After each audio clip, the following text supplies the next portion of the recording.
Hola, bendiciones en este domingo, Día del Señor, ya domingo 6 de agosto del año 2023. Estamos iniciando una nueva semana, ya la semana 18 del tiempo ordinario, pero hoy con una particularidad que es que justamente celebramos una fiesta del Señor. Litúrgicamente, pues obviamente el domingo tiene una preponderancia por ser el día en que recordamos la celebración de la resurrección del Señor, pero cuando ese día domingo, pues se celebra alguna fiesta del Señor, pues también tiene esa colocación jerárquica superior. Entonces, hoy no meditamos tanto en el como domingo 18 del tiempo ordinario, sino sobre la fiesta de la transfiguración del Señor. Ese momento en el monte donde el Señor le revela de una manera pues muy explícita tanto a Pedro como Santiago y Juan sobre su identidad y sobre su valor. Dentro del tema de la transfiguración hay muchos elementos valiosos o importantes que debemos tomar en consideración y que a la vez nos permiten en ese aspecto ese conocimiento grande del Señor.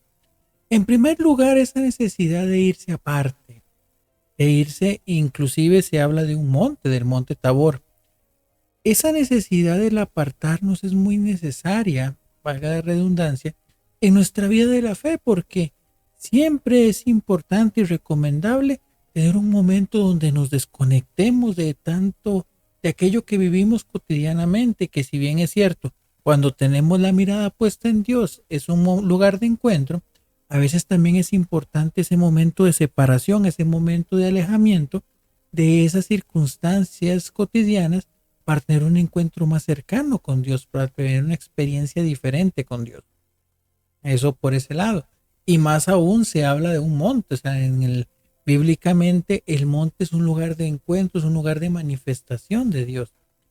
Y dice que en ese momento, cuando están ya en el monte Tabor, Jesús cambia su apariencia, Jesús se vuelve más blanca, sus vestiduras se vuelve brillante, él da una pequeña, pues, como decimos también en el argot del estudio bíblico y la apologética, una prefigura de lo que va a ser su cuerpo glorificado, y él se muestra de manera diferente.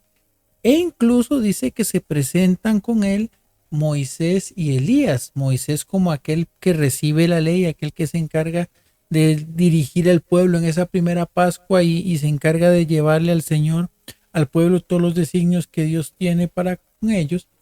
Y también por otro lado Elías, que recordemos que dentro de la experiencia de fe judaica, Elías fue llevado al cielo en un carro de fuego, él no murió porque su objetivo era que él iba a preparar o anunciar la llegada del Mesías dentro de la mentalidad judía. Ya Jesús explica que es Juan el Bautista, que el que hace esa labor de Elías y que se encarga de allanar los caminos y preparar los campos para la venida del Señor.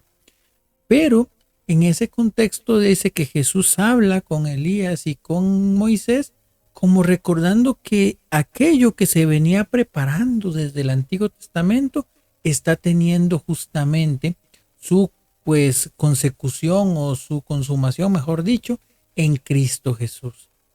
Jesús toma lo que traíamos del Antiguo Testamento, lo trae sobre sí, le da completamente esa plenitud para que a través de él inicie un pueblo que es de una alianza perfecta, de una alianza nueva, de una alianza eterna, que es justamente la de la iglesia, la de esa iglesia que Cristo fundó y a la cual le da sus medios de santificación que le buscan en ese aspecto, pues buscar siempre la santidad.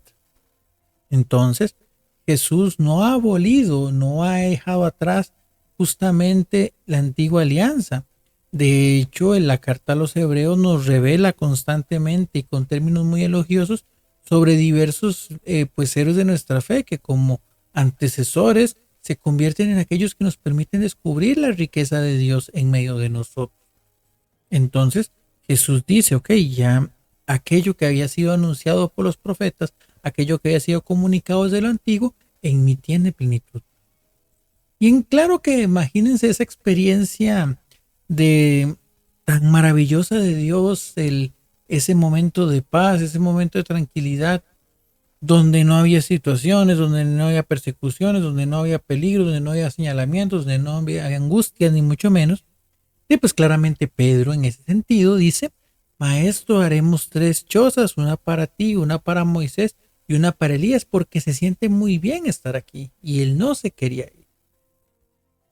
Y en esa parte, pues dice que ellos querían mantenerse. Él no sabía tampoco lo que estaba diciendo ciencia cierta, porque él había sido en ese aspecto sumamente impactado por la situación que estaba viviendo. Pero igual escuchan una voz que es importante, que es, ahí está mi hijo en quien tengo mis complacencias. Escúchenlo. Escuchar a Cristo es también importante, reconociendo en la figura de la transfiguración que Jesús es verdaderamente el Mesías esperado, que es el Hijo de Dios, que es Dios en medio de nosotros y que nos ha traído justamente el anuncio de la salvación. Es donde nosotros nos somos también llamados a escucharle y a seguir sus mandamientos. Y unido a esa experiencia de Dios, ¿quién más nos enseña a escuchar justamente al Hijo? Pues su madre María, como lo decían aquellas bodas de Canaán, hagan lo que Él les diga. Entonces, esos momentos de separación de nuestras realidades, esos momentos de retiro tan ricos que más bien no queremos que acaben, nos tienen que enseñar a reconocer en primer lugar qué es lo que Jesús quiere de nosotros. Evidentemente no es lo mismo hablar a la par de un parlante, en una fiesta, en una actividad, que hablar con Dios en el silencio y la tranquilidad de un corazón ofrecido, de un corazón pues justamente dispuesto a escuchar, de un corazón que tal vez está en un retiro espiritual, en alguna actividad que le acerque a Dios. Y ahí es donde el Señor va hablando. Y nos invita a Dios, Padre Todopoderoso, que escuchemos la voz de Cristo, que escuchemos la buena nueva y que la hagamos vida y que la hagamos práctica.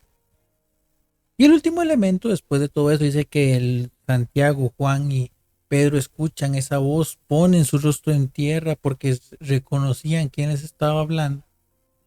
Pero en el momento que ya otra vez vuelven a ver la realidad, ya estaba todo tranquilo.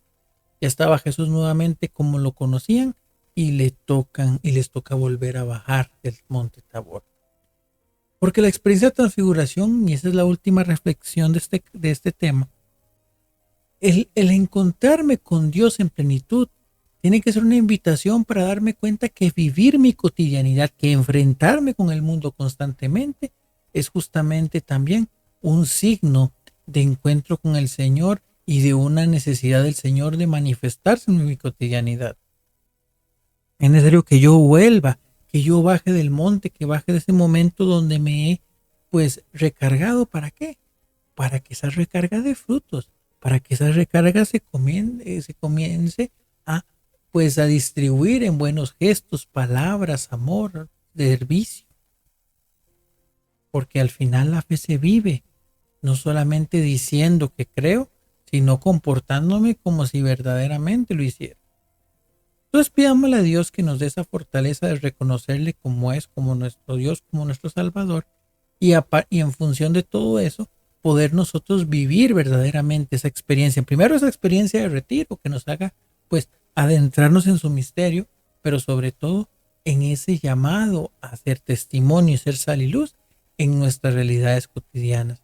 Que el Señor transfigurado nos ilumine y podamos decir también como Pedro, qué bien se está aquí, pero con la diferencia que nosotros el estar bien queremos compartirlo con todo aquel que no tiene ese encuentro con el Señor. Bendiciones.